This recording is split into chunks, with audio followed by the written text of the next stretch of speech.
কয়েকদিন ধরে আমি দেখতে পাচ্ছি সোশ্যাল মিডিয়াতে লোন সংক্রান্ত একটা মানে অনেক পর অনেক লেখার মানে টেক্সট ফটো আসছে যে লোন হচ্ছে গলার বোঝা, গলার দড়ি, কেউ বলছে লোন হচ্ছে বিষ, মানে নানান কথা, ঋণের ফাঁদ, আসলে হচ্ছে মরার কল, মানে এক একজন এক এক রকম লোন নিয়ে কথা বলছে।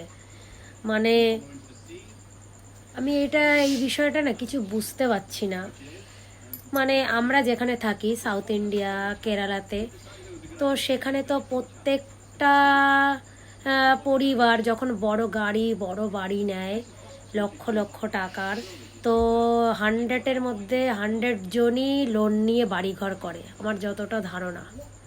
তো তারা তো লোন ঠিক করে পরিশোধও করে দেয়, তাহলে লোন মরণ ফাঁদ কি করে হচ্ছে আমি এটাই বুঝতে পারছি না। বলছে লোন মানে মরণ ফাঁদ, লোন নেওয়ার আগে বুঝবে।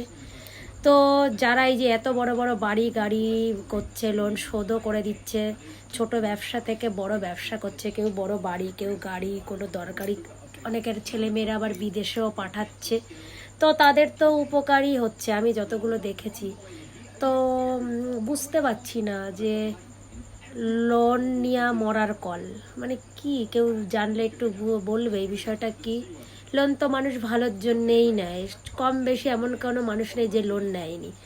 তো এখনকার যুগে একসঙ্গে একটা বাড়ি করতে গেলে যতই বড় লোক হোক, হ্যাঁ, লোন না নিয়ে বাড়ি করে না বা বড় গাড়ি নেয় না। তো লোন নিলে কি অসুবিধা, এখানে মরণ ফাঁদ, তো কি মরার কল, এইসব মানে বুঝতে পারছি না। কেউ একটু বলবে বিষয়গুলো কি।